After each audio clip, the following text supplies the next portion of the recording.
വിദ്യുദ്ധജൻ എന്ന ദുഷ്ട അസുരനെ വധിക്കുവാനായി ജന്മമെടുത്ത ശിവഭക്തനായ ഒരു വിദ്യാധരയുമാണ് മുക്താബലകേതു.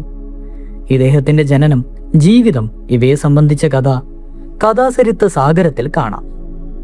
പ്രാചീന കാലത്ത് വിദ്യുൽപ്രാതൻ എന്ന പേരിൽ അതിക്രൂരനായ ഒരു രാക്ഷസനുണ്ടായിരുന്നു. ഇദ്ദേഹത്തിന്റെ പേര് കേൾക്കുന്ന മാത്രയിൽ തന്നെ ജനങ്ങൾ ഭയവിഹുലരായി തീരുമായിരുന്നു. എന്നാൽ വിദ്യുൽപ്രദനെ അപുത്ര ദുഃഖം വേട്ടയാടുന്നു. അതിൽ നിന്നും മോചിതനാകുവാനായി രാക്ഷസൻ ബ്രഹ്മാവിനെ തപസ് ചെയ്തു തുടങ്ങി. വിദ്യുൽപ്രദന്റെ തപസ്സിൽ സന്തുഷ്ടനായ ബ്രഹ്മദേവൻ പ്രത്യക്ഷനായി എന്തു വരമാണ് വേണ്ടതെന്ന് ചോദിച്ചു. ബ്രഹ്മദേവ, അപുത്ര ദുഃഖത്തിൽ നിന്നും എന്നെ മോചിപ്പിച്ചാലും എനിക്ക് അതുല്യ വേഗബലമുള്ള ഒരു പുത്രനെ നൽകിയാലും അവൻ ദേവന്മാരിൽ അജയനായിരിക്കുവാൻ അവിടുന്ന് അനുഗ്രഹിച്ചാലും രാക്ഷസൻ അപേക്ഷിച്ചു. അപ്രകാരം സംഭവിക്കട്ടെ എന്ന് ബ്രഹ്മദേവൻ അനുഗ്രഹിച്ചു. അല്പകാലത്തിനുള്ളിൽ തന്നെ വിദ്യുൽപ്രദന്റെ പത്നി ഗർഭവതിയാകുകയും യഥാകാലം അവൻ ധീരനായ ഒരു പുത്രന് ജന്മം നൽകുകയും ചെയ്തു. വിദ്യുൽപ്രദൻ തന്റെ ഓമന മകന് വിദ്യുധ്വജൻ എന്ന് പേരിട്ടു. അക്കാലത്തെ ഏറ്റവും പ്രമുഖനായ ഗുരുവിന്റെ കീഴിൽ അവനെ ആയുധാഭ്യാസങ്ങൾ പരിശീലിപ്പിക്കുന്നതിന് നിയോഗിക്കുകയും ചെയ്തു. ബാല്യത്തിൽ തന്നെ വിദ്യുധ്വജൻ പരാക്രമിയായി തീർന്നു. അവന്റെ വീരസാഹസ്യങ്ങൾ വിദ്യുൽപ്രദനെ അഭിമാനപുളകിതനാക്കി. ഒരിക്കൽ അസുര രാജ്യത്തിന് കാവൽക്കാരനായി അസുരൻ നിൽക്കുന്നത് വിദ്യുധ്വജൻ കണ്ടു. അവൻ പിതാവിനോട് അന്വേഷിച്ചു, പിതാവേ, ശക്തനായ വിദ്യുൽപ്രദന്റെ ഭരണദേശത്ത് കാവൽക്കാർ അണിനിരക്കുന്നത് എന്തിന്? മകനെ, രാജാവ് എത്ര ശക്തനാണെങ്കിലും അതിർത്തികളിൽ ശത്രുക്കളെ ഭയക്കുക തന്നെ വേണം. നമ്മെ പോലെയോ അതിനേക്കാൾ ഏറെയോ ശക്തരായ ആൾക്കാരാണ് ശത്രുക്കൾ. മകനെ, തന്ത്രശാലിയായ ഒരു രാജാവ് സദാ ജാഗരൂകനായിരിക്കണം. വിശാലമായ രാജ്യത്തിന്റെ നാനാദിക്കുകളിൽ നിന്നും അപ്പപ്പോൾ അവൻ വൃത്താന്തങ്ങൾ അറിഞ്ഞിരിക്കുകയും വേണം. രാജ്യതന്ത്രത്തെക്കുറിച്ച് നീ ഇനിയും എത്രയോ അറിയേണ്ടിയിരിക്കുന്നു. വിദ്യുൽപ്രദൻ മറുപടി നൽകി. എന്നാൽ പിതാവിന്റെ ഉത്തരം വിദ്യുധ്വജനെ തൃപ്തനാക്കിയില്ല. രാജൻ, ഇപ്പോൾ നമ്മുടെ രാജ്യം രക്ഷിക്കപ്പെടുന്നത് അന്യന്മാരാലാണ്. ഈ അപമാനം സഹിക്കുവാൻ എനിക്ക് സാധ്യമല്ല. അതിനാൽ ഞാൻ തപസ് ചെയ്ത് വരങ്ങൾ നേടി ശത്രുവിനെ അമർച്ച ചെയ്ത് രാജ്യത്തെ സംരക്ഷിക്കുന്നതാണ്. എന്നിങ്ങനെ പറഞ്ഞുകൊണ്ട് വിദ്യുധ്വജൻ വനത്തിലേക്ക് യാത്രയായി. അവൻ ബ്രഹ്മതപസ്സിൽ മുഴുകി.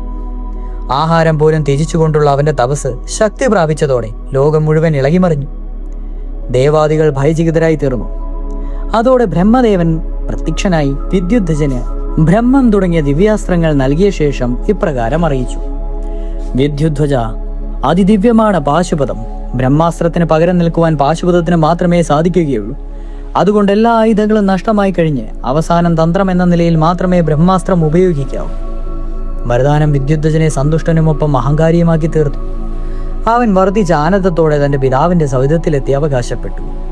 പിതാവേ, പ്രപഞ്ച ശക്തികൾക്ക് പോലും അപൂർവമായി മാത്രം ദത്തമാകുന്ന ബ്രഹ്മാസ്ത്രം ഇപ്പോൾ ഇതാ താങ്കളുടെ പുത്രൻ സ്വായത്തമാക്കിയിരിക്കുന്നു. ബ്രഹ്മാസ്ത്രം കൈവശമുള്ള എന്നെ പരാജിതനാക്കുവാൻ ആർക്ക് സാധിക്കും? ബ്രഹ്മാസ്ത്രം നേടി എന്നെ എതിരിടുവാൻ ബുദ്ധിമാനായ ഏത് ശത്രുവാണ് സന്നദ്ധനാകുന്നത്? വന്നാലും പിതാവേ, അങ്ങ് യുദ്ധസന്നദ്ധനായി നിന്നാലും. അതനുസരിച്ച് വിദ്യുൽപ്രദൻ സൈന്യങ്ങളെ ഒരുക്കി. തന്റെ പുത്രനെ പടനായനാക്കിക്കൊണ്ട് വിദ്യുൽപ്രദൻ ഇന്ദ്രലോകത്തേക്ക് പുറപ്പെട്ടു. വിദ്യുൽപ്രദന്റെയും വിദ്യുധ്വജന്റെയും സൈനിക സന്നാഹം മനസ്സിലാക്കിയ ഇന്ദ്രൻ ഭയന്നുപോയി. എങ്കിലും അദ്ദേഹം ചന്ദ്രകേതു, പത്മശേഖരൻ എന്നിവരോടുകൂടി യുദ്ധത്തിന് അണിനിരന്നു. അതിഭയങ്കര യുദ്ധം തന്നെ നടന്നു. പ്രപഞ്ചം അന്നുവരെ കാണാതിരുന്ന വിധം ശക്തമായി യുദ്ധം കാണുവാൻ ബ്രഹ്മ, വിഷ്ണു, മഹേശ്വരന്മാർ അണിനിരന്നു. ഇന്ദ്രൻ വിദ്യുൽപ്രദനുമായി എതിരിട്ടു. ദേവന്റെ വജ്രായുധ പ്രയോഗത്താൽ വിദ്യുൽപ്രദൻ ഭസ്മമായി തീർന്നു. പിതാവിന്റെ പതനം വിദ്യുധ്വജനെ കുപിതനാക്കി തീർത്തു.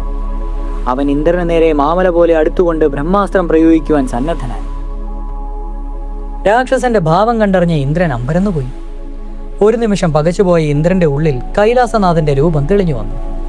പരമശിവൻ ഇന്ദ്രനെ ഉപദേശിച്ചു, ഇന്ദ്രദേവ, ഒരു നിമിഷം പോലും അങ്ങ് പകച്ചു നിൽക്കരുത്. വിദ്യുധ്വജനിതാ ബ്രഹ്മാസ്ത്രം പ്രയോഗിക്കുന്നു.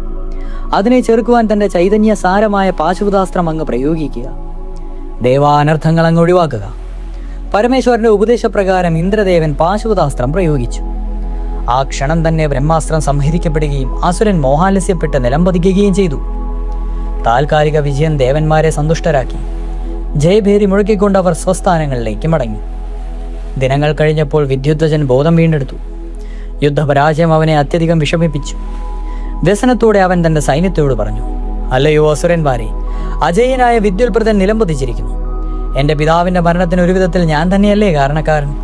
പിതാവിൻ്റെ മരണത്തിന് ഹേതുവായ ഞാൻ ഇനി സ്വന്തം പുരിയിലേക്കില്ല. അത് കേട്ട് വിദ്യുദ്ധജന്റെ മന്ത്രി അദ്ദേഹത്തെ ആശ്വസിപ്പിച്ചു.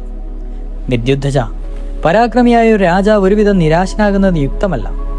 യുദ്ധപരാജയത്തിൽ വിലപിച്ചുകൊണ്ട് പിന്നോക്കം പായുന്നത് അസുരവംശത്തിന് അപമാനമാണ്. വിദ്യുദ്ധജ, അങ്ങുണരുക, മിഥ്യാഭ്രമങ്ങൾ ഉപേക്ഷിക്കുക. വിദ്യുദ്ധജൻ കണ്ണുനീർ തുടച്ചുകൊണ്ട് മന്ത്രിയോട് ആരാഞ്ഞു. മന്ത്രി സത്തമ, അങ്ങ് അനുഭവങ്ങളാലും പ്രായത്താലും എനിക്ക് പിതൃതുല്യനാണ്. അങ്ങ് പറയുക, ഞാനിനി എന്താണ് ചെയ്യുക? മകനെ, ഒരു ശക്തി തകരുമ്പോൾ മറ്റൊരു ശക്തിയായി നാം പ്രാർത്ഥിച്ചുകൊണ്ടേയിരിക്കും. ത്രിമൂർത്തികളിൽ ബ്രഹ്മദേവനിൽ നിന്ന് മാത്രമേ നീ വരം നേടിയിട്ടുള്ളൂ. കാരുണ്യ കടലായ ഭഗവാൻ ശങ്കരനെ എന്തുകൊണ്ട് വരത്തിനായി നീ അഭയം തേടുന്നില്ല? മന്ത്രി ചോദിച്ചു. പെട്ടെന്ന് വിദ്യുദ്ധജന്റെ ഹൃദയം പ്രതീക്ഷാഭരിതമായി തീർന്നു. അവൻ ഉടൻ തന്നെ കൈലാസത്തിന്റെ അടിവാരത്തിലേക്ക് പോയി തപസ്സിൽ മുഴുകി. വിദ്യുദ്ധജന്റെ അചഞ്ചലമായ തപസ് 5000 വർഷങ്ങളോടെ നീണ്ടുനിന്നു. അവസാനം ശിവഭഗവാൻ പ്രത്യക്ഷനായി എന്ത് വരമാണ് വേണ്ടതെന്ന് ചോദിച്ചു. ദേവ, അവിടുത്തെ കാരുണ്യ കടാക്ഷത്തിനായി കൈകൂപ്പുന്ന എന്നെ രക്ഷിച്ചാലും. പ്രഭു, ദേവശ്രേഷ്ഠനായ ശക്രനെ വധിക്കുവാനുള്ള കഴിവെനിക്ക് നൽകിയാലും. വിദ്യുദ്ധജൻ അഭ്യർത്ഥിച്ചു. വരം നൽകിയ ഭഗവാൻ അപ്രത്യക്ഷനുമായി. പൂർവാധികം ശക്തിയോടുകൂടി വിദ്യുദ്ധജൻ സൈനിക സന്നാഹം നടത്തി. അതിഭയങ്കരമായി അവൻ ശക്രനോട് ഏറ്റുമുട്ടി. ഒരു ഘട്ടത്തിൽ വിദ്യുദ്ധജന്റെ താടനമേറ്റ് ഇന്ദ്രൻ നിലംപതിച്ചു. ഈ സമയം പരമശിവൻ വായുദേവനോട് ഇപ്രകാരം അരുളി ചെയ്തു. ദേവ, ദേവവംശത്തിന്റെ സംരക്ഷണത്തെ കരുതി അങ്ങ് യുദ്ധഭൂമിയിൽ നിന്നും ഇന്ദ്രദേവന്റെ ശരീരമെടുത്ത് മാറ്റുക. അതനുസരിച്ച് വായുദേവൻ ഇന്ദ്രഭഗവാന്റെ ശരീരവുമായി അപ്രത്യക്ഷനായി. വിദ്യുദ്ധജൻ അമരാവതി സ്വന്തമാക്കി വാസമുറപ്പിച്ചു. കാലം കടന്നുപോയി. ദേവവംശമാകമാനം അപമാനത്തിൽ കഴിഞ്ഞുകൂടി. ആ ഇടയ്ക്ക് വിദ്യാധരനായ ചന്ദ്രകേതു ചിന്തയിലാണ്ടു. നാഥനില്ലാത്ത രാജ്യമായിരിക്കുന്നു ഇന്ന് അമരാവതി. ഈ അവസ്ഥ ഇനി എത്ര നാളുകൾ കൂടി സഹിക്കേണ്ടി വരും? ഈ ഘട്ടത്തിൽ പത്മശേഖരൻ എന്ന വിദ്യാധരൻ പരമശിവനെ തപസ്സനുഷ്ഠിക്കുകയായിരുന്നു. പ്രത്യക്ഷനായ ഭഗവാനോട് പത്മശേഖരൻ അന്വേഷിച്ചു.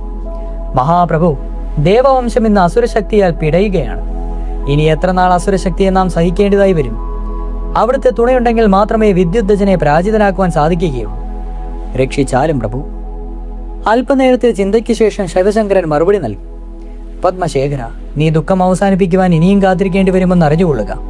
നിന്റെ രാജാവും വിദ്യാധര ചക്രവർത്തിയുമായ ചന്ദ്രകേതുവിന് അടുത്തു തന്നെ ഒരു പുത്രൻ ജനിക്കും. അവനെല്ലാം കൊണ്ടും ഉത്തമനായിരിക്കും. അവൻ വിദ്യുദ്ധജനെ വധിച്ച് ദേവവംശത്തിന്റെ സംരക്ഷകനാവും. പത്മശേഖരൻ സന്തുഷ്ടനായി മടങ്ങി. വൃത്താന്തങ്ങൾ ഗ്രഹിച്ച ചന്ദ്രകേതു പത്നിയും മുഖാവതിലയുമായി കൈലാസത്തിൽ തപസ്സനുഷ്ഠിച്ചു. വിവരങ്ങൾ മനസ്സിലാക്കിയ ദേവകളും സിദ്ധീശ്വര ക്ഷേത്രത്തിൽ മഹേശ്വരനെ ധ്യാനിച്ചു. ദേവകൾക്ക് പ്രത്യക്ഷനായ ഭഗവാൻ അവരെ സ്വാന്തനിപ്പിച്ചയച്ചു. ദേവകളെ, എൻ്റെ വാക്കുകൾ നിങ്ങൾക്ക് ആശങ്കപ്പെടുന്നത് എന്തിനു? യഥാകാലം മുക്താവലി എൻ്റെ കടാക്ഷത്തിൽ ഗർഭം ധരിക്കുകയും പ്രസവിക്കുകയും ചെയ്യും. മുക്താവലിയുടെ പുത്രനാൽ വിദ്യുദ്ധജന്റെ മരണം നിശ്ചയം. ചന്ദ്രകേതുവിൻ്റെ പത്നി ഗർഭവതിയായി. യഥാകാലം അവൾ കോമളനായ ഒരു പുത്രന് ജന്മം നൽകി. ചന്ദ്രകേതു അവന് മുക്താബലത്വകേതു എന്ന് പേരിട്ടു. ബാല്യത്തിൽ തന്നെ അതീവ ഭക്തനായിരുന്ന മുക്താബലകേതു അവൻ തന്റെ കൗമാരകാലത്ത് പരമശിവ തപസ്സിൽ മുഴുകി. വർഷങ്ങൾക്ക് ശേഷം പ്രത്യക്ഷനായ ദേവൻ ഇപ്രകാരം അരുളി ചെയ്തു. ഹേ വിദ്യാധര, എൻ്റെ അംശത്തിൽ നിന്നും പിറവിയെടുത്ത നിന്നെ വധിക്കുവാനോ പരാജിതനാക്കുവാനോ ആരാലും സാധിക്കില്ല. ദേവവംശത്തിന്റെ വിദ്യുദ്ധജൻ എന്ന ദുഷ്ടനിൽ നിന്നും വീണ്ടെടുക്കുവാനും സംരക്ഷിക്കുവാനും നീ ബാധ്യസ്ഥനാണ്. ദേവ നന്മയെ കരുതി ദിവ്യാസ്ത്രങ്ങൾ സ്വീകരിച്ചാലും. അനന്തരം ശിവശങ്കരൻ അതുല്യങ്ങളായ നിരവധി വരങ്ങൾ മുക്താബലകേതുവിന് പ്രദാനം ചെയ്തു. ഭക്തി ബഹുമാനങ്ങളോടെ അവ സ്വീകരിച്ച് മുക്താബലകേതു സ്വദേശത്തേക്ക് മടങ്ങി വന്നു. തുടർന്ന് ദേവകളെയെല്ലാം അണിനിരത്തിക്കൊണ്ട് അവൻ വിദ്യുദ്ധജന് എതിരെ പട നയിച്ചു. കൊടിയ യുദ്ധത്തിലൂടെ അവൻ ആ രാക്ഷസനെ പരാജിതനാക്കി. പ്രസന്നരായ ദേവകൾ മുക്താബലകേതുവിന് നിരവധി വരങ്ങൾ നൽകി അനുഗ്രഹിക്കുകയും ചെയ്തു. അടുത്തത് ദുർവാസാവും മുൽഖലനും തമ്മിലുള്ള കഥയാണ്. തുടരും.